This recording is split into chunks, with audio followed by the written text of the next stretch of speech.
ఈ రోజున దేవుడు అభిషేకం గురించి మనతో మాట్లాడబోతున్నాడండి. అది మనకి నేర్పించటానికి దేవుడు చాలా చాలా చాలా ఇష్టపడుతున్నాడు. ఓకే. రాజు అయినటువంటి దావీదు గురించి తెలియనటువంటి వ్యక్తి ఎవ్వరూ ఉండరండి కదా. రాజుగా దావీదు చిన్ననాడే అభిషేకించబడ్డాడు. తర్వాత పట్టాభిషేకం పొందుకున్నాడు. ఈ ఇశ్రాయేలీయుల మీద 40 సంవత్సరాలు రాజ్య పరిపాలన చేశాడు. శత్రువులతో యుద్ధం చేశాడు. దేవుడి మందిరానికి అనేకమైనటువంటి బంగారమును గంధవర్గములు అన్నీ దాచిపెట్టి ఉన్నాడు. ఒకప్పుడు రాజుగారు ఎంతో ఏమి చేయాలో దేవుడి చిత్తాన్ని నెరవేర్చడానికి, తండ్రి చిత్తాన్ని నెరవేర్చడానికి సమస్తము సిద్ధపడిపోయి. ఏ తండ్రి అండి? పరమ తండ్రి. దేవుడే సాక్ష్యం ఇస్తున్నాడు, దావీదు నా హృదయానుసారుడు, దావీదు నా చిత్తమంతటినీ నెరవేర్చువాడు. అయిపోయిందండి, ఆయన చేయవలసిన పనులన్నీ అయిపోయినాయి. మొత్తం చాప్టర్ క్లోజ్. అంత్యకాల దినాల్లో ఉన్నాడండి. చనిపోవటానికి సిద్ధంగా ఉన్నాడు ఆయన. మరణపు అంచుల్లో ఉన్నాడు దావీదు గారు. మరణపు అంచులో ఏ రోజున చనిపోతాడో తెలీదు. భయంకరమైనటువంటి ఆ యొక్క రోజుల్లో మరణపు అంచులో వృద్ధాప్యము, అతని జీవితంలోనికి వృద్ధాప్యం వచ్చేసిందండి. వృద్ధాప్యం వచ్చేసరికి అతని పరిస్థితి ఎలా ఉందండి? ఇక్కడ దేవుడి వాక్యం ఉంది, ఆ దావీదు బహువృద్ధుడు కాగా సేవకులు అతనికి ఎన్ని బట్టలు కప్పిననో అతనికి వెట్ట కలగకపోయెనో. వెట్ట అనగా వేడి. అతని పరిస్థితి ఎలా ఉందండి? వృద్ధుడైపోయాడు. ఎలాంటి వృద్ధుడు? బహువృద్ధుడు. చాలా నిదానంగా చెప్పడానికే ఇష్టపడుతున్నానమ్మ నేను. అది ఫిక్స్ అయిపోవాలి మైండ్లో ఈ రోజున. బహువృద్ధుడుగా ఉన్నాడు. బహువృద్ధుడుగా ఉన్నప్పుడు భయంకరమైనటువంటి చలి అతని శరీరాన్ని వణికించేస్తుందండి. గడగడ గడగడ వణికిపోతున్నాడు. ఎన్ని బట్టలు కప్పినా సరే వెట్ట కలగట్లేదు. ఎన్ని బట్టలు కప్పినా సరే అతనిలోకి మార్పు రావటం లేదు. గడగడ గడగడ వణికిపోతున్నాడు. ఒకానొకప్పుడు దావీదంటే గొలియాతుకి వణుకు. బలం మీద ఉన్నప్పుడు, శక్తి మీద ఉన్నప్పుడు, యవ్వనుడిగా ఉన్నప్పుడు కదా. దావీదంటే గొలియాతుకి భయం, దావీదంటే సింహానికి భయం, దావీదంటే ఎలుగుబంటికి భయం.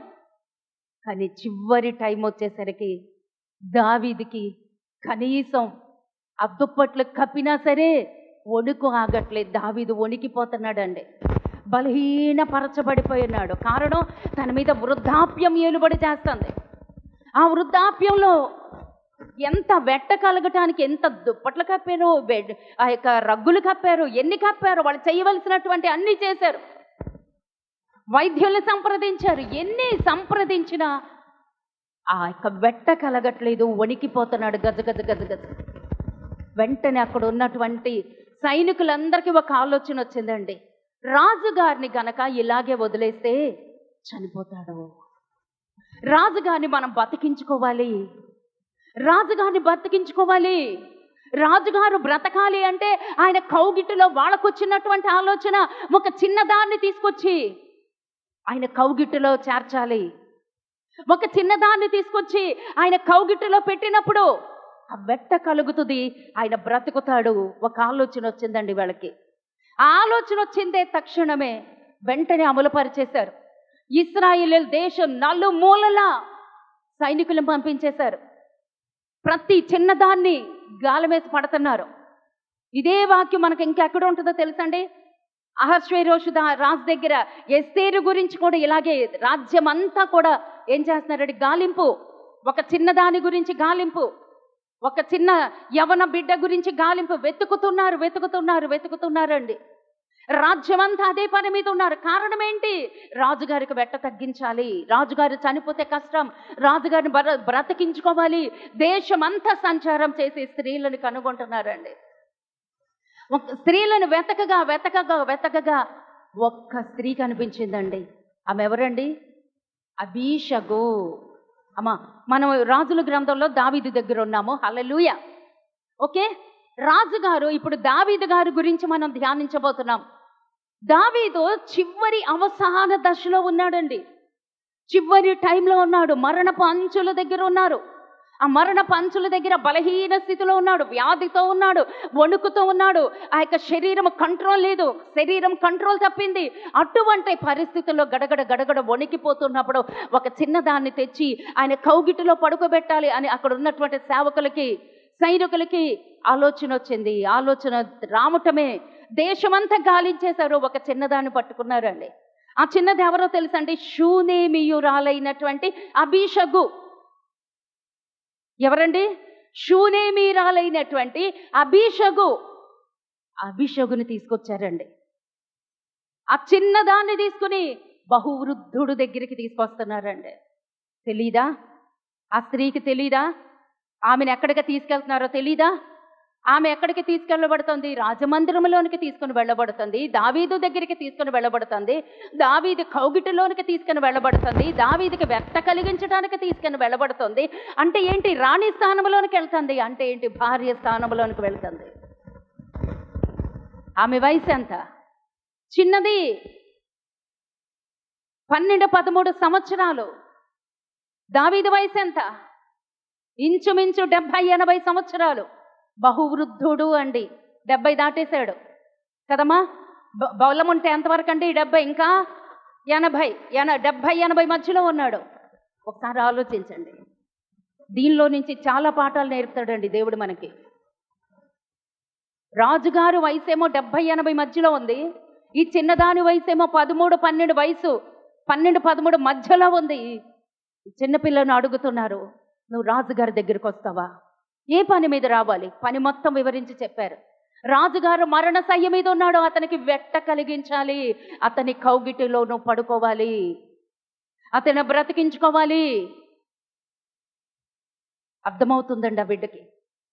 అర్థమైనా అవ్వకపోయినా కొద్దిగా మిడిమిడి జ్ఞానం ఉన్నప్పటికీ వచ్చేసిందండి. వచ్చింది అంటే అప్పటి వరకు ఎవరి సంరక్షణలో ఉందండి? తల్లిదండ్రుల సంరక్షణలో ఉంది. మరి ఆ తల్లిదండ్రులు ఎలా పంపించారు? తల్లిదండ్రులు ఎందుకు పంపించారు? తల్లిదండ్రులకి ఏం కావాలి? ఈ బిడ్డకి ఏం కావాలి? ఈ రోజున స్పష్టంగా మనం చూడబోతున్నామండి.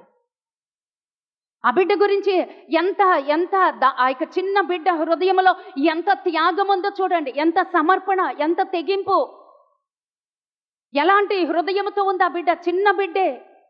ఆ బిడ్డను తీసుకొస్తున్నారండి. ఆ బిడ్డను తీసుకొచ్చేసి దావీదు గారి దగ్గరకు తీసుకొచ్చారు. ఆ బిడ్డకు కూడా తెలుసు, ఒక్కసారి రాజుగారి మందిరములకు, అంతఃపురములోనికి సేవకులలాగా ఆ యొక్క అంతఃపురం రాణివాసము గనక వెళ్ళినట్లయితే వెనక్కి తిరిగి రావటానికి వీల్లేదు. చనిపోయేంత వరకు వెనక్కి తిరిగి రావటానికి వీల్లేదు. రాజుగారు భార్యగా ఉండాలి అంటే రాజుగారు ముట్టిన వస్తువుని ఎవరు ముట్టడానికి వీల్లేదు. అంటే ఆమె జీవితం మొత్తం ఏమైపోద్ది? రాజుగారికి అంకితం అయిపోవాలి. కానీ తెలుసండి, తెలుసు, ఆ బిడ్డకి తెలుసు, ఆ బిడ్డకి తెలుసు, తల్లిదండ్రులకి తెలుసు. త్యాగం చేసేసారండి వాళ్ళ జీవితాన్ని. ఆ తల్లిదండ్రులు త్యాగం చేశారు. ఈ బిడ్డ కూడా రాజుగారికి త్యాగం సమర్పించేసుకుంది, అర్పించేసుకుంది. తన యవన జీవితాన్ని, యవన కోరికల్ని మొత్తాన్ని అప్పగించేసుకుంటుంది దావీదుకి. తీరా దావీదు గారి దగ్గరకు వచ్చిందండి. వెట్ట కలిగించటానికి, ఆయన కౌగిటిలో పడుకుండడానికి వచ్చింది. కానీ అక్కడ స్పష్టంగా వ్రాయబడినటువంటి మాట ఏంటో తెలుసండి? దావీదు ఆమెను కూడలేదు. హల్లెలూయా, హల్లెలూయా. దావీదు ఆమెను కూడలేదు, ఆమెను చేరుకోలేదు, ఆమెను భార్యగా స్వీకరించలేదు. అంటే ఇక్కడ తెలియని మర్మమేం లేదండి, అందరికి అన్ని తెలుసు. దావీదు తప్పు చెయ్యలేదు. హల్లెలూయా. దావీదు తప్పు చేయలేదండి. దావీదు తన జీవితంలో ఒకే ఒక్కసారి తప్పు చేసింది. ఎవరితో అంటే బత్షెబాతో. అప్పుడు ఏడ్చాడండి, ఇంకెప్పుడు నా జీవితంలో తప్పు చెయ్యను ప్రభువా, ఇంకెప్పుడు పొరపాటు చెయ్యను ప్రభువా. దేవుడికి కావాల్సింది అదేనండి. అదే పరీక్ష మరలా వచ్చింది. కానీ కన్నెత్తి చూడలేదండి దావీదు ఆ యొక్క స్త్రీని. ఆమె కౌగిటిలో పడుకున్నా, అక్కడే తిరుగుతున్న యవ్వనురాలు, ఒక శ్రేష్టమైనటువంటి కన్యక. ఎవరూ లేరు అక్కడ, తప్పు చేసిన అడిగేవాళ్ళు లేరు. కానీ దావీదు దేవుడి కొరకు సమర్పించుకున్నాడు. ఈ బిడ్డ దావీదు కొరకు సమర్పించుకుందండి. హల్లెలూయా. మనల్ని ఎవరో చూడక్కర్లేదు, మనల్ని ఎవరో పరీక్షించక్కర్లేదండి. మనము దేవుని యందు భయభక్తులు కలిగి ఉంటే మన విశ్వాసం ఎలా ఉంటుంది, మన పవిత్రత ఎలా ఉంటుంది, మన ప్రార్థనా జీవితం ఎలా ఉంటుంది, మన స్థిరత, మన హృదయంలో ఉన్నటువంటి ఆ స్థిరత ఎలా ఉంది, మనల్ని మనమే పరీక్షించుకున్నప్పుడు మాత్రమేనండి దేవుడి సన్నిధిలో మనం ఎదగగలం. ఎవరో చూస్తున్నారు అన్నది మాత్రం ఎదుగుదల రాదు. ఎవరు చూడకపోతే తప్పు చేసే అవకాశాలు ఉంటాయి. వాళ్ళకి ఎవ్వరు చూసే అవకాశాలు లేవు. తీసుకొచ్చారు, అయినా దావీదు తప్పు చేయట్లేదు. అభిషేకు కూడా పొరపాటు చేయట్లేదు, దేవుడికి సమర్పించుకుంది. దావీదుకి రాజుగారికి తన జీవితాన్ని సమర్పించుకుంది, రాజుగారు తన జీవితాన్ని దేవుడికి సమర్పించుకున్నాడండి. హల్లెలూయా, హల్లెలూయా. ఎందుకు ఈ పిల్లలు అసలు ఇంత త్యాగానికి, అంత చిన్న వయసులో ఆ గొప్ప త్యాగానికి అసలు కారణం ఏంటో తెలుసండి? ఈ సేవకులు ఆ చిన్నదాన్ని వెతికి తేవటానికి కారణం ఏంటో తెలుసా? రాజుగారు తప్పు చేయకపోవటానికి కారణం ఏంటో తెలుసా? ఈ చిన్న బాలికలో ఉన్నటువంటి ఆ తెగింపుకు కారణం ఏంటో తెలుసా? రాజుగారి జీవితంలో ఒక పని మిగిలిపోయిందండి. నాకు ఈ వాక్యం రాత్రి నేను ధ్యానిస్తున్నప్పుడు నా గుండెల్లో పిండేసినంత మంట. యేసయ్య సెలువు మీద ఉండి అంటాడు, తండ్రి సమస్తము సమాప్తమాయను, నీవు నాకు అప్పగించినటువంటి పనిని సంపూర్ణంగా నేను నెరవేర్చేస్తాను అని. దావీదు జీవితంలో ఇంకొక పని ఉందండి, ఆ పని జరగాలి. ఆ పని జరగడం కొరకే సేవకులు ఆ స్త్రీ కొరకు పరుగులెత్తారండి. ఎందుకంటే రాజుగారు బ్రతకాలి, రాజుగారికి ఆయుష్ కావాలి, ఆ చివరి పని ఆయన చెయ్యాలి. ఇంకా మిగిలిపోయినటువంటి ఆ పని ఉంది, ఆ పని కొరకు ఆతృత. అందుకే రాజుగారు మనసు కూడా ఎటువైపు లేదండి, ఆ చివరి పని చెయ్యాలి, తన బాధ్యత నెరవేర్చుకోవాలి. ఆ బాధ్యత మీదే ఉంది అతని ధ్యాస అంతా, ఆ చివరి పని నెరవేర్చాలి. అందుకే ఈ సేవకుల ఆశ అంతా, ధ్యాస అంతా అటువైపే ఉంది. వాళ్ళందరూ ఓకే వదిలేండి, చిన్న బిడ్డ అండి, 12 సంవత్సరాల బిడ్డ, 13 సంవత్సరాల బిడ్డ రాజుగారి కవిగిటిలోనికి వెళ్ళిపోయింది, అంతఃపురంలోనికి వెళ్ళిపోయింది, రాణివాసంలోనికి వెళ్ళిపోయింది, రాణి స్థానంలోనికి వెళ్ళిపోయింది, హోదా మారిపోయింది, అన్నీ మారిపోయింది. కానీ రాజుగారు ఆమెను ముట్టుకోవటలేదు.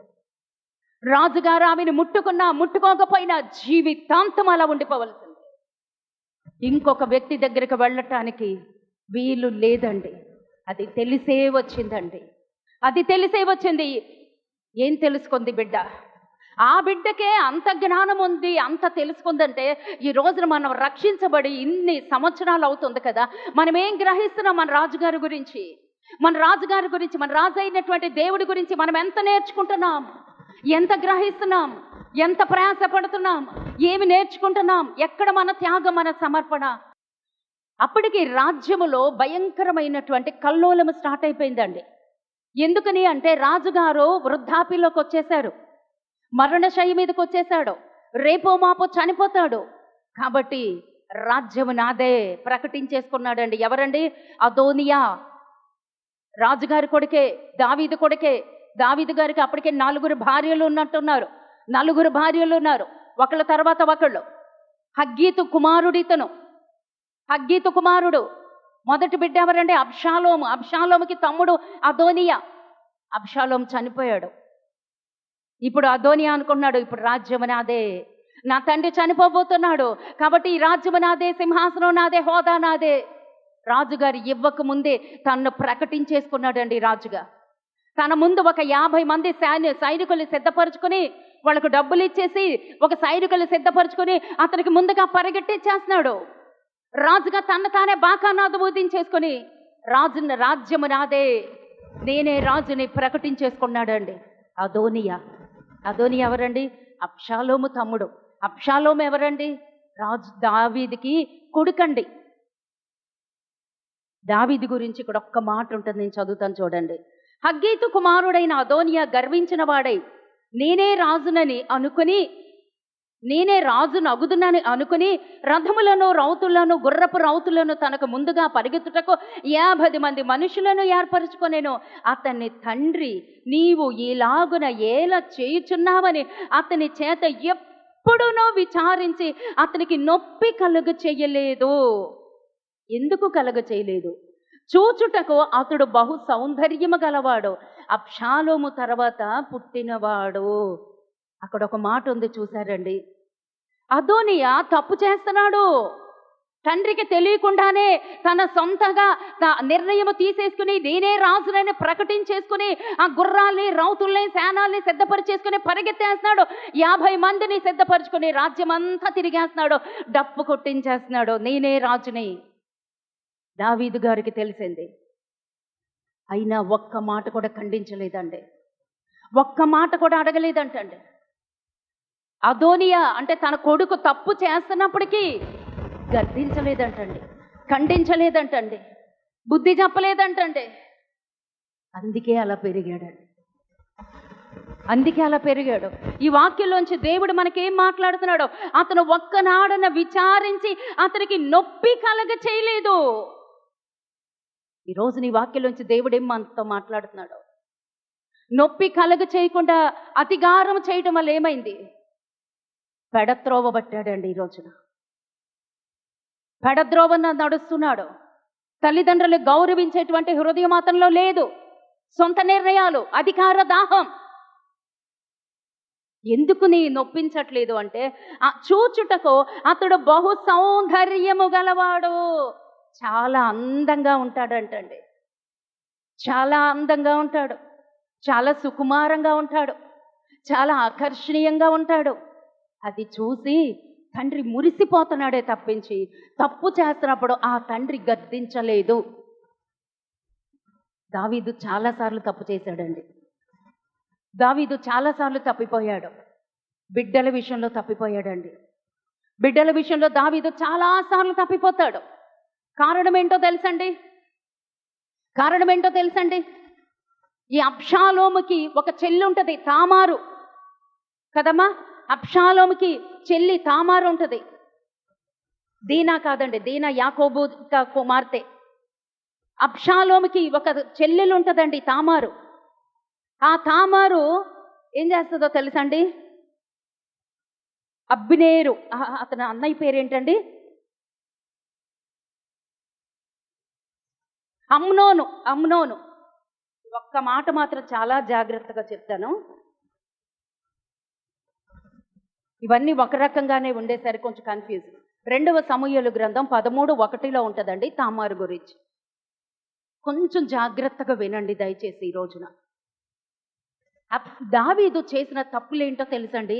బిడ్డల్ని చాలా ప్రేమించాడండి, కానీ ఎప్పుడు గద్దించలేదు, ఎప్పుడు శిక్షించలేదు, ఎప్పుడు కూడాను వాళ్ళని నొప్పించలేదు.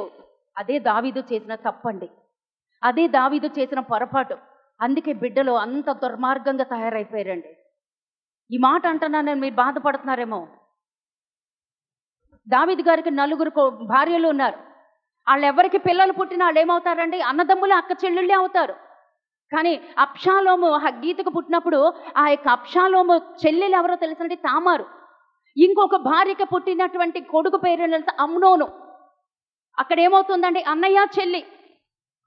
కానీ ఈ అమ్నోను తామారు అందాన్ని చూసి మోహించి ఆమెతో పాపము చేశాడండి.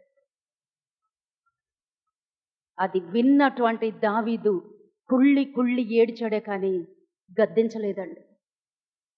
ఏమర్థమవుతుంది ఈరోజు వాక్యం?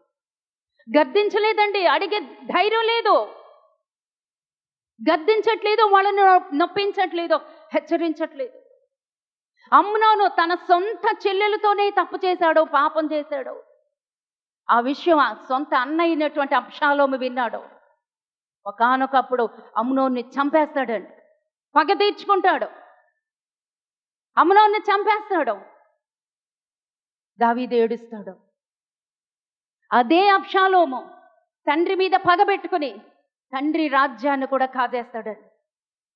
తండ్రి రాజ్యాన్ని హస్తగతం చేసేసుకుంటాడు. అవంతా చాలా చాప్టర్ ఉంది. అసలైన వాక్యంలోకి నేను వెళ్ళాలి. అబ్షాలోము తిరుగుబాటు చేస్తాడు తండ్రి మీద. అహీతోపేలు అన్నటువంటి వాడి ఆలోచన ప్రకారం ఏం చేస్తాడో తెలుసండి? రాజ్యం తీసేసుకున్నాడు, అమ్నోన్ని చంపేశాడు. రాజ్యం తీసుకోవడం ఒకటి తప్పు, అమ్నోన్ని చంపేయటం రెండో తప్పు. మూడోది ఏంటో తెలుసండి? దావీదు ఉపపత్నులతో కూడి ఉన్నాడు. ఈరోజు ఎందుకు ఇలాంటి వాక్యం ఇస్తున్నాడో దేవుడు కొన్ని తెలుసుకోవాలండి. పరిశుద్ధ గ్రంథంలో రాయబడిందంటే ఖచ్చితంగా మనం తెలుసుకుని తీరవలసిందే. ఖచ్చితంగా మనం తెలుసుకోవాలి. అబ్షాలోము తన తండ్రి ఉపపత్ని ఇతనికి ఏమవుతుందండి? తల్లి. క్రమం తప్పాడా లేదా? వాయు వరస లేని సంబంధాలు ఏంటిది? అమ్నోను చెల్లితో తప్పు చేస్తే అబ్షాలోము తల్లితో చాలా దుర్మార్గపు రోజులండి. అటువంటి స్థితిగతుల్లో ఇప్పుడు కూడా అవే ఏలుబడి చేస్తున్నాయి. అందుకే దేవుడు హెచ్చరిస్తున్నాడు. అటువంటి పరిస్థితుల్లో ఎట్టి పరిస్థితుల్లో ఆలోచన కూడా రాకూడదండి మనకి. అబ్షాలోము చేసిన తప్పు, తన తండ్రి ఉపపత్నులని చెరిపి ఉన్నాడు. తన తండ్రి ఉపపత్నులు మంచం ఎక్కి ఉన్నాడు. అంత భయంకరం. రాజుగారి చేతిలో నుంచి రాజ్యాన్ని తీసేసుకుంటే దావీదు రాజు ఏడుస్తూ, ఏమీ అండండి, తిరగబడ్డం, ఏడుస్తూ చెప్పులు కూడా వదిలేసి కిద్రోను వాగు దాటుకుంటా నెత్తి మీద తల మీద ముసిగేసేసుకుని ఏడుస్తూ ఒలివల కొండ మీదకి వెళ్ళిపోతాడే. కానీ దావీదు తిరగబడలేడా? యుద్ధం చేయలేడా? దావీదుకి చాలా ప్రేమ అండి తన బిడ్డలంటే. ప్రేమ ఉండొచ్చు, శృతి మించకూడదు. ప్రేమ ఉండొచ్చు, ఆ ప్రేమ పాపానికి దారి తీయకూడదు. దేవుడి రోజున హెచ్చరిస్తున్నాడు. మన ప్రేమ ఎంతవరకు ఉంది? మన ప్రేమ ఎలా ఉంటుంది?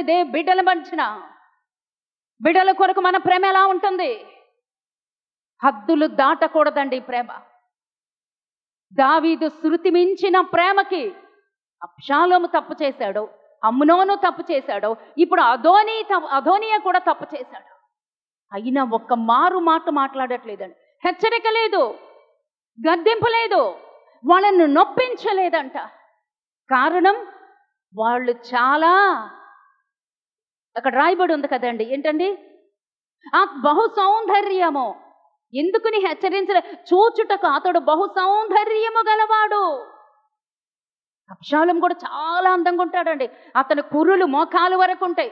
చివరికి ఆ కురులే ఆ వృక్షానికి తగిలి చనిపోతాడు. యోవాబు చంపేస్తాడు. తర్వాత చూద్దాం. అది దావీదు చేసిన తప్పు చూసారా? ఈరోజు మన బిడ్డల పట్ల ఎలా ఉంటుంది మన క్రమశిక్షణ? అది ఆత్మీయ బిడ్డలు కావచ్చండి, శరీర బిడ్డలు కావచ్చు. గద్దించేటప్పుడు ఖచ్చితంగా గద్దించాలి. శిక్ష వచ్చినప్పుడు ఖచ్చితంగా శిక్షించి తీరవలసిందే. దావీదు చేసిన తప్పు మనం చేయకూడదండి. అందుకే దేవుడు ఇది తప్పని తెలిసి కూడా పరిశుద్ధ గ్రంథంలో రాయించి ఉంచాడు. దావీదు చేసిన తప్పే. తన కొడుకు వ్యభిచారైపోయాడు. దావీదు ప్రేమే. తన కొడుకు తన సొంత చెల్లితో అక్రమ సంబంధం పెట్టుకున్నాడు. అందుకే దావీదు తన కౌగిటిలోనికి ఆ బిడ్డను తీసుకొచ్చినా ముట్టలేదండి, కూడలేదు అనే వాక్యం ఉంది. దావీదు వయసు ఎంత? 70-80కి మధ్యలో ఉంది. ఈ చిన్నదాని వయసు ఎంత? 12-13 మధ్యలో వస్తుంది. మన ఆత్మీయ జీవితం ఎలా ఉంది? దావీదు జీవితం ఎలా ఉంది? దావీదు పర్ఫెక్ట్నెస్ ఎలా ఉంది? దావీదు పవిత్రత ఎలా ఉంది? మన జీవితం ఎలా ఉంది? లోకములో ఎలా ఉంటుంది? ఆ ఆలోచనలో కూడా రావటానికి వీల్లేదు. అదే ఈరోజు దేవుడు ఇస్తున్నటువంటి వాక్య సందేశం. అదే ఈ రోజున దేవుడు సూటిగా మనతో మాట్లాడాలని, హెచ్చరించాలని, నొప్పి కలగ చేయాలని చెప్పి దేవుడు చూస్తున్నాడు. నొప్పి కలిగిన దేవుడికి స్తోత్రం, గుచ్చుకున్న దేవుడికి స్తోత్రం, ఏడ్చిన దేవుడికి స్తోత్రం. వ్యభిచారి కాకుండా ఉంటే చాలు. దావీదు కొడుకు వ్యభిచారి అయిపోయాడు, అదోని వ్యభిచారి అయిపోయాడు, అబ్షాలోము వ్యభిచారి అయిపోయాడు, అమ్నోను వ్యభిచారి అయ్యాడు. అదోని గర్వం ఈరోజు మన హృదయ స్థితిలో ఉండకూడదండి. వాళ్ళందరినీ తీసి పక్కన పెట్టేద్దాం. దావీదు చేసిన తప్పండి, పొరపాటు అవన్నీ తెలిసిందండి. ఈ చిన్నదానికి తెలిసింది రాజుగారు భయంకరమైన మరణాపాయంలో ఉన్నారు, రాజ్యము ఆక్రమించేసుకుంటున్నారు. తన సొంత కుమారుడే అదోనియా రాజ్యాన్ని ఆక్రమించేసుకుంటున్నాడు, ప్రకటించేసుకున్నాడు. ఇప్పుడు రాజుగారిని బ్రతికించాల్సిన బాధ్యత నా మీద ఉంది, రాజుగారిని సంరక్షించాల్సిన బాధ్యత నా మీద ఉంది, రాజుగారికి పరిచర్య చేయాల్సిన బాధ్యత నా మీద ఉంది, రాజుగారికి ఉపచారం చేయవలసినటువంటి బాధ్యత నా మీద ఉంది, రాజుగారిని బ్రతికించుకోవాల్సిన బాధ్యత నా మీద ఉంది. రాజుగారి బాధ్యత మాత్రమే కాదు, రాజ్య భారం కూడా చిన్నది తీసేసుకుందండి. చప్పట్లు కొట్టి దేవునికి స్తోత్రాలు చెల్లించుకుందాం. హల్లెలూయా. మనం రక్షించబడ్డాం, దేవుడి కొరకు ప్రత్యేకించుకున్నాం, దేవుడి కొరకు ప్రతిష్ఠించుకున్నాం. మనకి ఎంతవరకు ఉంది దేవుడి రాజ్యభారం? అదే దేవుడు ఈ రోజు మాట్లాడుతున్నాడు. ఆ చిన్న బిడ్డ మీద ఆ రాజ్యభారం ఎంత ఉందో చూడండి. తెగించి వెళ్ళిపోయిందండి. 12 ఏళ్ల 13 ఏళ్ల వయసులో కన్యకగా మిగిలిపోవటానికి వెళ్ళిపోయిందండి. బహువృద్ధుడు బహువృద్ధుడితో దాంపత్యమా? కానే కాదు, వెళ్ళిపోయిందండి. ఆమె త్యాగం ఎలా ఉందో ఈ రోజున మనం చూడబోతున్నాం. దేవుడు ఖచ్చితంగా దేవుడి రాజ్యం కొరకు మనల్ని ఒక అభిషేకులాగా సిద్ధపరచడానికి దేవుడు ఇష్టపడిపోతున్నాడు. దేవునికి స్తోత్రం, హల్లెలూయా. ఈమెకు తెలిసిందండి అవన్నీ. కుట్ర జరుగుతుంది, రాజుగారి మీద కుట్ర జరుగుతుంది. రాజుగారు చనిపోతే ఆ రాజ్యాన్ని ఆక్రమించుకోవాలని తన సొంత కుమారులే కుట్ర పన్నుతున్నారు. కాబట్టి నేను బాధ్యత వహించాలి, నేను చేయగలిగింది నేను చెయ్యాలి. అమ్మా, మనకుందా బాధ్యత? మనకుందా? మన కుటుంబ బాధ్యత ఎంత ఉంది? సంఘ బాధ్యత ఎంత ఉంది? దేవుడి రాజ్య భారం ఎంత ఉంది? దేవుడి రాజ్యం గురించి మన యొక్క బాధ్యత ఎంతవరకు ఉంది? గుండె మీద చెయ్యేసుకొని చెప్పండి ఈ రోజున. ఏమన్నా మోసనావా దేవుడి రాజ్య భారాన్ని? దేవుడి యొక్క రాజ్యము కొరకు ఎంత ప్రయాసపడుతున్నాం? ఏం చేస్తున్నాం అసలు? ఆ చిన్నదానికి ఉన్నటువంటి త్యాగము, సమర్పణ మనలో ఉందా? తెగింపు, ధైర్యము మనకెంతవరకు ఉంది? ఒక్కసారి పరీక్ష చేసుకుందా? అదోనియా రకరకాల ప్రయత్నాలు చేశాడండి, రకరకాల ప్రయత్నాలు చేస్తున్నాడు. ఈ బిడ్డ వెళ్ళి రాజుగారికి పరిచర్య మాత్రమే చేస్తాను, రాజుగారికి పరిచర్య ఉపచారము మాత్రమే చేస్తుంది. అదే వచనంలో 15వ వచనం కనుక చూస్తే, ఇంక చదవద్దులేండి, టైం సరిపోదు. ఆ 15వ వచనంలో కనుక చూస్తే ఆమె ఉపచారము చేయుచుండగా బత్షెబ వచ్చిందండి. బత్షెబ ఎవరండి? రాజుగారికి భార్య. ఆమె వృద్ధురాలైపోయింది. అంతఃపురంలోనికి, రాజుగారి మందిరములోనికి బత్షెబ వస్తుంది. రాజుగారికి నమస్కరిస్తుంది, ఆమె చూస్తుంది, ఆమె వింటది. రాజుగారికి ఈ అభిషేకు పరిచర్య చేస్తుంది, రాజుగారికి ఈ అభిషేకు సేవ చేస్తుంది, అతన్ని బ్రతికిస్తుంది, అతని కొరకు చాలా ప్రయాసపడుతుంది. రాజుగారి రోజు రోజుకి బలం పొందుకుంటున్నాడు అన్న మాట వినేసిందండి. హల్లెలూయా. అంతే, పరుగు పరుగున రాజమందిరానికి వచ్చేసిందండి బత్షెబ. ఆమె అడుగుతుంది, రాజా, ఒకానొకప్పుడు నువ్వు నాకు ప్రమాణం చేసావు కదా, ఒకానొకప్పుడు నువ్వు నాకు ప్రమాణం చేసావు, నా బిడ్డ అయినటువంటి సొలొమోను రాజు నీ తర్వాత పట్టాభిషేకం పొందుతాడని నువ్వు నాకు వాగ్దానం చేసావు కదయ్యా. ఇదిగో నీ కుమారుడైనటువంటి అదోనియా ప్రకటించేసుకున్నాడు, రాజ్యంని తన కొరకు ఆక్రమించేసుకుంటున్నాడు. నువ్వైతే నాకు, నా బిడ్డకి రాజ్యం ఇస్తానని వాగ్దానం చేసావు కదా. వెంటనే రాజుగారు అంటారు, సొలొమోను రాజును పిలిపించండి, పట్టాభిషేకం చేయించండి. ఆ గుర్రం మీద ఎక్కి ఆ యొక్క దేశమంతా తిప్పండి, ఆయన్ని చాటించండి, ఆయనే రాజుని ప్రకటించండి. రాజుగారు చెయ్యవలసిన ఆ పని ఒకటేనండి. హల్లెలూయా. తనకి మిగిలిపోయిన పని ఒకటే, తన తర్వాత తన బిడ్డని తయారు చేయాలి. దేవుడికి స్తోత్రం. చప్పట్లు కొట్టి దేవునికి స్తోత్రాలు చెల్లిద్దాం. ఈ రోజున మన బిడ్డల్ని దేని కొరకు వారసులుగా తయారు చేస్తున్నాం?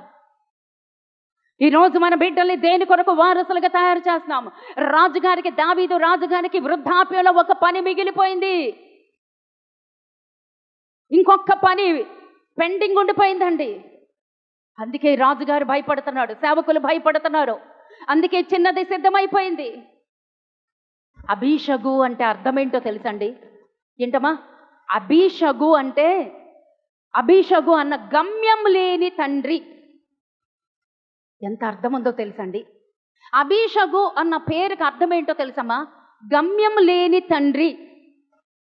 గమ్యం లేని తండ్రికి గమ్యం ఎరిగిన బిడ్డ పుట్టిందండి. చప్పట్లు కొట్టి దేవునికి స్తోత్రాలు చెల్లించుకుందాం. అతని తండ్రికి గమ్యం లేదు, ఒక దారి తెలీదు, ఒక గురి లేదు, ఒక గమ్యం లేదు, ఇటు అటు తిరిగేవాడు. ఎవరో తెలుసా? ఈమెవరి వంశస్థురాలు? షూనేమీరాలు. షూనేమి వంశస్థం. ఆ యొక్క యెహోషువ గ్రంథములో ఆది కాండము 49:14వ అధ్యాయంలో యాకోబు అందరినీ తన బిడ్డల్ని దీవిస్తున్నప్పుడు వచ్చినటువంటి దీవెన. ఆది కాండము 49:14లో ఏముందో తెలుసండి? ఆ గోత్రము, ఈ షూనేమీలు యొక్క ఆ దేశము ఎవరికి వచ్చిందంటే ఇస్సాకారు గురించి ఆనాడు యాకోబు ఏం చెప్తాడో తెలుసండి? ఇటు అటు తిరుగులాడేటువంటి వాడు, రెండు దొడ్ల మధ్య పడుకునేటువంటి వాడు, ఆదికాండం 49లో మీరు కావాలంటే చూసుకోండి. 49:14 ఇస్సాకారు 2 దొడ్ల మధ్య తడువులాడేవాడు, ఇటు అటు తిరుగులాడుచుండేవాడు. యోబు గ్రంథంలో కూడా ఉంటుందండి. అపవాది ఏంటండి? ఇటు అటు తిరుగులాడుచు, భూమి మీద ఇటు అటు తిరుగులాడుచు నేను సంచారం చేసి వచ్చాను. తిరుగులాడేవారు ఎవరండి? 2 దొడ్ల మధ్య ఉండేటువంటి వారు, 2 ఆలోచనల మధ్య, 2 విశ్వాసాలు, 2 రకాల తలంపులు, 2 రకాల మనస్తత్వాలు. ఎవరు అంటే గమ్యం లేదు నీకు.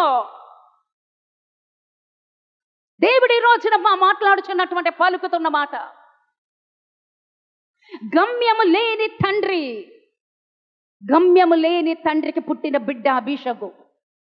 ఇస్సాకారు గోత్రము గురించి ఆనాడు ఆదికాండం 49:14 వచనంలో ఈ తండ్రి అయిన యాకోబు ఇస్సాకారు గురించి చెప్తాడు. గమ్యం లేదు నీకు, నీ మనసులో స్థిరత్వం లేదు, చంచలత్వం. 2 దొడ్ల మధ్య తడువులాడేటువంటి, 2 దారుల మధ్య, 2 మనస్తత్వాలు, 2 ఆలోచనలు. ఈ రోజున మనకు అలా ఉన్నాయేమో ఒక్కసారి చూడండి. 2 మనస్తత్వాలు, 2 దారులు, ఇటు అటు ఇటు అటు, చంచల స్వభావం, తిరుగులాడే స్వభావం. 2 దొడ్ల మధ్యన, అంటే 2 దారుల మధ్యన తడువులాడుతూ ఎటెల్లాలో తెలియదు, గమ్యం తెలియదు. ఈరోజు మనలో ఎవరమైనా అలా ఉన్నామా? ఆలోచన లేని స్థితి, గమ్యం లేని స్థితి, 2 దొడ్ల మధ్యన ఇంకను మనం తడువులాడుతున్నామా? ఎలా ఉంటుందో మన ఆత్మీయ జీవితం? గురి కలిగి ఉండాలండి, గమ్యం చేరేటువంటి స్థితి కలిగి ఉండాలి. మనకి గమ్యం తెలియాలి, గురి తెలియాలి. గురి కలిగి ఉన్నావా?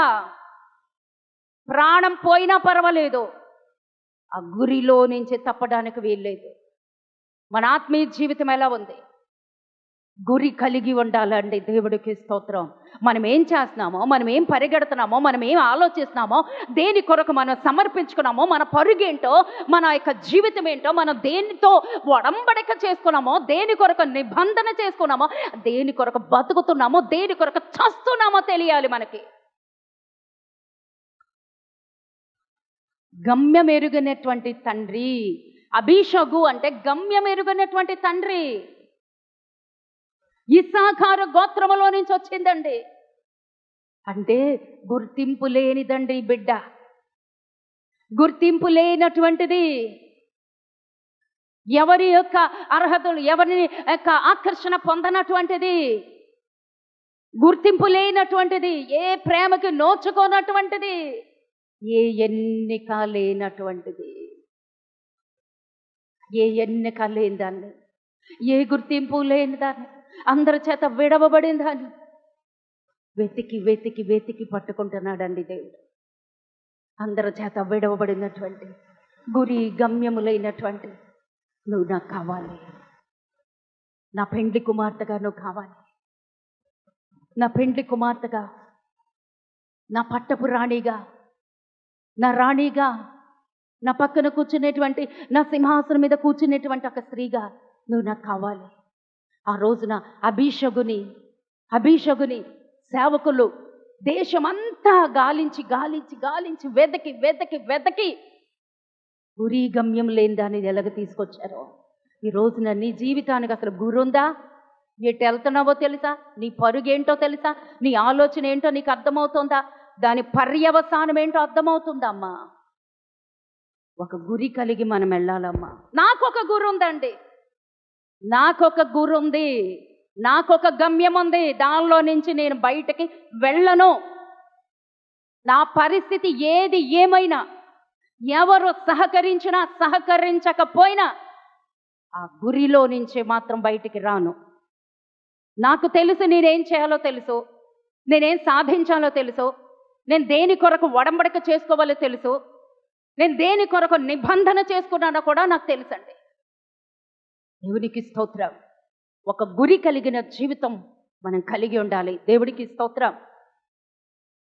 రాజుగారిని బతికించేసిందండి, చక్కటి ఉపచారం చేసింది, చక్కటి సేవ చేసింది, చక్కటి పిలుపు అందుకుంది, సేవా భారము కలిగింది, యథార్థవంతురాలుగా ఉంది. దేవుడికి స్తోత్రం. మరి ముఖ్యమైనటువంటి రహస్యాన్ని నేను చెప్పబోతున్నాను బిడ్డలారా, వినండి. మరి ముఖ్యమైనటువంటి రహస్యం, బత్షెబ వచ్చేసిందండి. రాణి అయినటువంటి బత్షెబ వచ్చేసి రహస్యంగా రాజుగారి మందిరంలోనికి వెళ్ళిపోయి ఆయనతో మాట్లాడుతుంది. రాజా, నువ్వు నన్ను ఎంతో ప్రేమించావు. ఆ ప్రేమించినప్పుడు యవన కాలములో నా బిడ్డ గురించి నువ్వు ఒక వాగ్దానం చేసావు.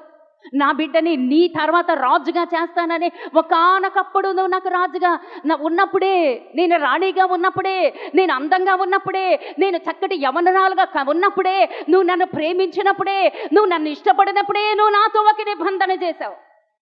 గుర్తుందా? ఇప్పుడు వృద్ధురాలయ్యాను, నా బిడ్డ రాజ్యానికి సిద్ధంగా ఉన్నాడు. దావీదు అన్నాడు, నువ్వు వృద్ధురాలువైనా, వృద్ధాప్యంలోకి వచ్చేసిన, ఆకర్షణ లేకపోయినా ఇచ్చిన మాట వెనక్కి తీయను.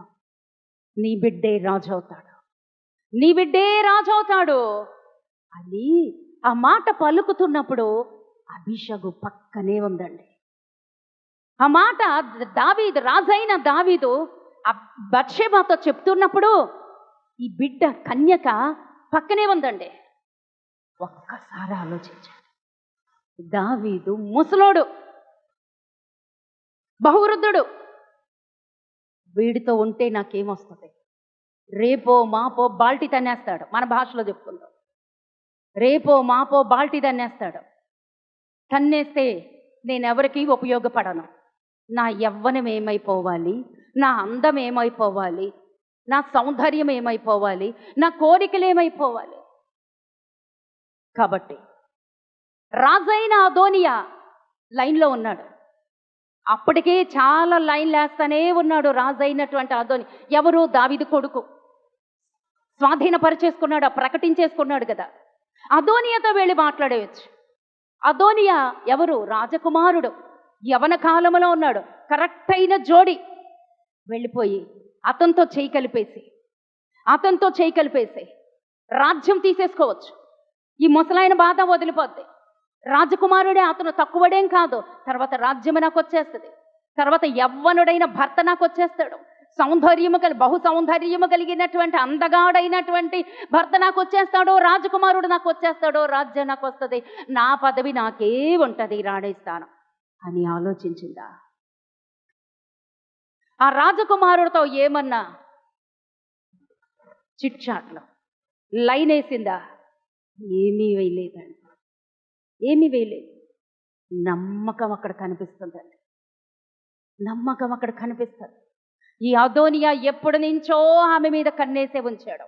ఈ బిడ్డ యవనరాలు, రాజు వాడుకోవట్లేదని తెలిసింది. ఈమె నాకు కావాలి అనుకుంటున్నాడు.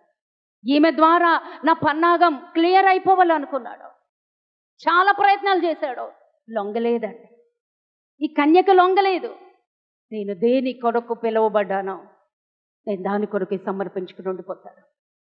1 పేతురు పత్రిక 3వ అధ్యాయము 4వ వచనం చదివండి అమ్మ. సాధువైనట్టు మృదువైనట్టు గుణమును అక్షయలంకారము గల మీ హృదయపు అంతరంగ స్వభావము, హల్లెలూయా, మీ అంతరంగ స్వభావము మీకు అలంకారముగా ఉండవలెను, హల్లెలూయా.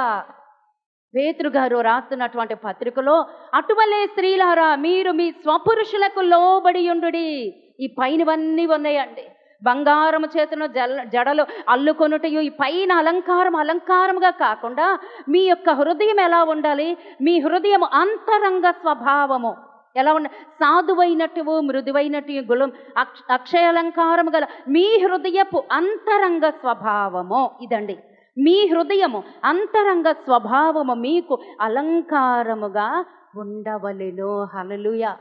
పేతురు పత్రికలో పేతురు గారు రాస్తున్నారు, అదే అలంకారము కలిగి ఉన్నదండి. ఎవరండి? అభిషగు. తన పై అలంకారణ రాణి వస్త్రమే, నగలున్నాయి, అలంకారం ఉంది, అన్నీ ఉన్నాయి. ఈ పై అలంకారం మాత్రమే కాదండి తన కలిగి ఉన్నది అంతరంగ అలంకరణ. తన హృదయ శుద్ధి కలిగినదై ఉందండి. దేవునికి స్తోత్రం. ఈ రోజున సూటిగా దేవుడు మనతో మాట్లాడుతున్నాడు. స్వపురుషులకు లోబడి ఉండుడి, అంతేగాని అందరు పురుషులకు లోబడి ఉండుడి అని రాయలేదండి. దేవునికి స్తోత్రం, హల్లెలూయా. ప్రతి ఒక్కరికి స్వపురుషుడు ఉండాలి, సొంత భార్య ఉండాలి, సొంత భర్త ఉండాలి. అందుకే దేవుడి ఆలోచన నరుడు ఒంటరిగా ఉండటము మనకి మంచిది కాదు. అందుకే వివాహ కార్యక్రమాన్ని, కుటుంబ వ్యవస్థని దేవుడే ఏర్పాటు చేశాడు. అందుకే మీ స్వపురుషులని ప్రేమించుడి, మీ స్వపురుషులని హత్తుకొనుడి, మీ స్వపురుషులకి లోబడి ఉండుడి అని చెప్పాడు. ఆ లోబడి ఉండేటువంటి స్వభావం ఎలా ఉండాలంటే అంతరంగ స్వభావం దేవుడు చూస్తున్నాడు. నీ పై రూపం అక్కర్లేదు. నీ బంగారం పెట్టుకున్నావా, వస్త్రాలు వేసుకున్నావా, వెలగల వస్త్రాలు వేసుకున్నావా, లేదా అలంకరించుకున్నావా, ఇవి కాదు దేవుడు చూసేది. ఏం చూస్తున్నాడండి? అంతరంగం. మన అంతరంగాన్ని దేవుడు చూస్తాడు. దావీదు గారు మరణించారు. దావీదు గారు మరణించిన తర్వాత ఈ అదోనియా వదలలేదండి. అదోనియా బత్షెబా దగ్గరికి వచ్చేస్తాడు. బత్షెబా దగ్గరికి వచ్చి అంటాడు, అమ్మా నువ్వు నాకు కూడా అమ్మవే కదా. అప్పుడు గుర్తుకొస్తుంది అమ్మని. నువ్వు నాకు కూడా తల్లి లాంటి దానివే. సొలొమోన్ రాజుగారికే తల్లివి కాదు, నాకు కూడా తల్లి లాంటి దానివే. నీ కుమారుడికి రాజ్యం వచ్చింది, నాకేమీ లేదు. రాజుగారు చనిపోయాడు, రాజ్యమా నీ కొడుకు వశమైపోయింది. నువ్వు నాకు తల్లి లాంటి దానివే, కాబట్టి ఒక చిన్న సహాయం చేయి. ఏం కావాలి నాయన? దావీదు ఉపపత్నిగా ఉన్నది కదా. ఎవరు? అబీషగు, యవ్వనురాలు, కన్యక. ఆమె ఎవరును కూడలేదు, దావీదు కూడలేదు. ఆమెని సొలొమోన్ రాజుతో మాట్లాడి నాకిచ్చి పెళ్లి చేయను. అర్థమవుతుందన్నమా? రాజ్యం ఎలాగో పోయింది, దావీదు ఎలాగో చనిపోయాడు. అబీషగు ఉంది, కన్యక, అందంగా ఉంది, యవనస్తురాలు, గుణవంతురాలు. ఆమె నాకు ఇచ్చి పెళ్లి చేయి. బత్షెబా తల్లి ఈ అదోనియాకి తల్లి అయితే, ఈ దావీదు ఉపపత్ని అయినటువంటి ఈ యొక్క అబీషగు ఏమవుతుందమ్మా? తల్లే. ఆమె తల్లి అయినప్పుడు ఈమె ఎందుకు తల్లి కాదు? వయసులో ఉన్నంత మాత్రాన ఆమె తల్లి, ఈమె తల్లే. ఆ మాట సొలొమోన్ రాజు పలుకుతాడండి. సొలొమోన్ రాజు దగ్గరికి వస్తుంది బత్షెబా. రాజుగారేమో సింహాసనం మీద కూర్చుని ఉంటాడు. ఆ రాజుగారి మందిరంలోనికి రాజ దర్బారు మీద సొలొమోన్ రాజు గారు ఉండగా ఈ వాక్యం అండి నేను తెగ మురిసిపోయి చదివేసేదాన్ని అండి. ఎంత ఇష్టమో ఒకప్పుడు రాజుగారు అంటే, అది నేను ఊహించుకుంటూ చదివేదాన్ని. రాజుగారు రాజ దర్బార్ల సింహాసనం మీద కూర్చుంటే తన తల్లి వచ్చేసరికి ఆ తల్లిని చూసి రాజుగారు హోదాలో ఉన్నప్పుడు కూడా పరుగున తన తల్లిని ఎదుర్కొనటానికి వచ్చాడండి. తన తల్లిని ఎదుర్కొనటానికి వచ్చి నమస్కరించి ఆ తల్లికి ఆయన పక్కనే ఒక కుర్చీ వేశాడంటాడు. అబ్బా ఎంత ధన్యత అండి! ఆ తల్లికి ఇంకంతకు మించిన సంతోషం ఏముంటుంది చెప్పండి? ఆ తల్లి రాజుగారి హోదాలో ఉండి, ఈ తల్లి తన కొడుకు రాజుగారి హోదాలో ఉంటే, ఈ తల్లి వెళ్ళినప్పుడు ఆ తల్లిని రిసీవ్ చేసుకునే విధానం చూడండి, గౌరవించిన విధానం. అందుకే నీ తల్లిదండ్రులను సన్మానించు, నువ్వు దీర్ఘాయుష్యు అంటే అన్ని రకాల దీవెనలు నీకు వచ్చేస్తాయి. ఆ తల్లికి సింహాసనం వేసుకొని కూర్చుని పెట్టిన తర్వాత చెప్పడం ప్రారంభించింది, బాబు నువ్వు రాజ్యరికంలో ఉన్నావు, రాజుగా అయిపోయావు, కానీ అదోనియా ఒంటరివాడిగా ఉన్నాడు. ఒక సమాచారం నాకు ఇచ్చి పంపించాడు. ఏంటమ్మా? రాజుగారు చనిపోయారు, అభిషేకం మిగిలింది, కన్యకగా ఉంది, ఆమెను తీసుకెళ్ళి ఇప్పుడు అదోనియాకి పెళ్లి చేయటానికి అదోనియా నన్ను అడుగుతున్నాడు నాయన. అమ్మా అదా, ఓకే మంచిది. ఆయనకేం కావాలి? అభిషేకు కావాలా? అభిషేకు ఏందమ్మా, నా సింహాసనం కూడా ఆయనకే ఇచ్చేస్తా, నా రాజ్యం కూడా ఆయనకే ఇచ్చేస్తా, తీసేసుకోమను. అభిషేకు నాకు తల్లి లాంటిది, నా తండ్రికి ఉపపత్ని నాకు తల్లి లాంటిది. తల్లి లాంటి దాన్ని ఆమె మీద కన్ను వేయడానికి వచ్చాడు. అతను బ్రతకటానికి వీల్లేదు. హల్లెలూయా! అతను బ్రతకటానికి వీల్లేదు. అది మరణ శాస్త్రం విధిస్తాడు. అంతే, అదోనియా చనిపోతాడు. ఇవన్నీ అభిషేకు చూస్తుందా లేదా? అభిషేకు అక్కడ జరుగుతున్నటువంటి కార్యాలన్నీ వింటుందా లేదా? అతను ప్రపోజల్స్ మీద ప్రపోజల్స్ వేస్తానే ఉన్నాడు, చెప్తానే ఉన్నాడు. లొంగిందా? రాజుగారు చనిపోయాడు కదా, టెంప్ట్ అయిపోయిందా? తన యవన కాలంలో ఉంది కదా, లోబడిపోయిందా? మారు మాట్లాడలేదని. నాకు అక్కర్లేదు అనుకుంది, నాకే సంతోషం అక్కర్లేదు అనుకుంది, నాకే సుఖం అక్కర్లేదు అనుకుంది. నేను రాజుగారి కొరకు మాత్రమే జీవితాంతము నేను కన్యకగా మిగిలిపోతాను అనుకుంది. అదోనియా వేసిన ఏ పన్నాగానికి ఆమె లోబడలేదండి. చివరికి బత్షెబా అడిగినా కూడా లోబడలేదు. సొలొమోన్ రాజుగారు తీసుకున్న తీర్మానానికి లోబడిపోయింది. చూస్తుండగానే అదోనియాని సొలొమోన్ రాజు చంపేస్తాడండి. దేవుడికి స్తోత్రం. అప్పుడు అభిషేకు పరిస్థితి ఏంటి? ఒంటరిగా మిగిలిపోయిందండి. కన్యకగా మిగిలిపోయింది. తన పవిత్రతను కాపాడుకుంది, తన విశ్వాసాన్ని కాపాడుకుంది, తన ఆత్మీయ జీవితాన్ని కాపాడుకుంది. వృద్ధుడైనటువంటి దావీదు గారిని తన హృదయంలో భర్తగా స్వీకరించేసి. ఈరోజు మన ఆత్మీయ జీవితాలు ఎలా ఉన్నాయి? మన పై అలంకరణ దేవుడు చూడడండి, మన ఆత్మీయ సౌందర్యం దేవుడు చూస్తాడు. మన ఆత్మీయ సౌందర్యం ఎలా ఉంటుంది? అభిషగు కన్యకగా జీవితాంతము సొలొమోను రాజుగారి దగ్గరే తల్లి స్థానంలో మిగిలిపోయిందండి. దేవుడికి స్తోత్ర. ఈరోజు మన పవిత్రత ఎలా ఉంది? మన పరిశుద్ధత ఎలా ఉంది? మన తీర్మానం ఎలా ఉంది? గురి గమ్యం లేనటువంటి ఆ తండ్రికి పుట్టినటువంటిది గమ్యస్థానాన్ని వెతికిందండి. గమ్యం చేరుకుంది. నీ గమ్యం ఏంటి?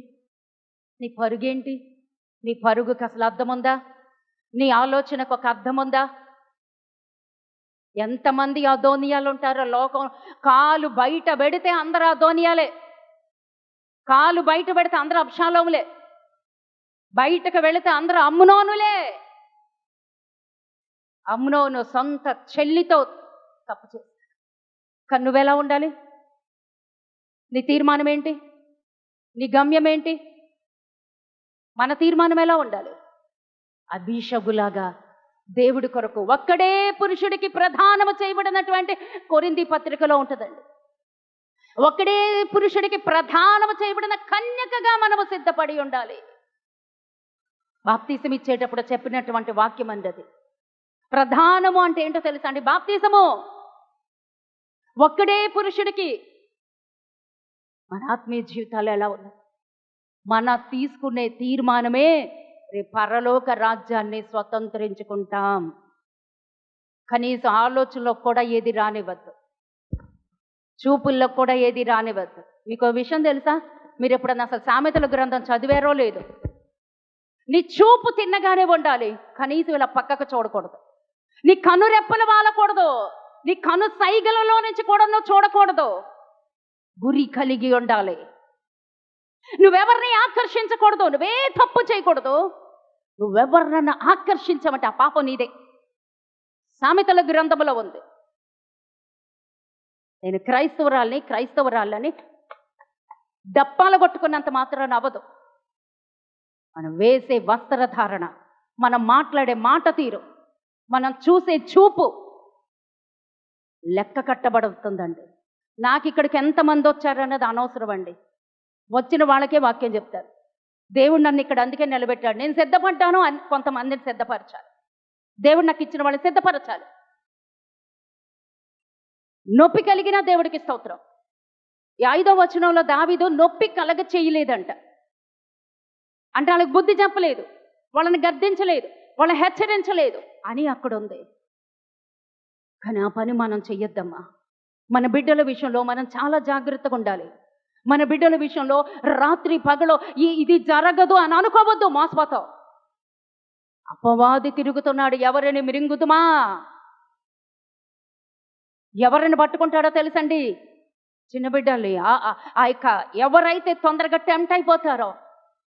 నీ బిడ్డల గురించి నీవే ఉత్తరవాదివమ్మా. కాబట్టి మన బిడ్డల గురించి మనం ప్రార్థన చేయాలి. మనము కరెక్ట్గా ఉండాలి. మన బిడ్డలకు ఆ నీతి బోధలు చెప్పాలి. సామెతల గ్రంథం చదవండి. సామెతల గ్రంథం ఎప్పుడైతే చదువుతామో, ప్రసంగి గ్రంథం ఎప్పుడైతే చదువుతా స్థిరపడిపోతామండి. ప్రసంగి గ్రంథం చదివితే స్థిరపడిపోతాం.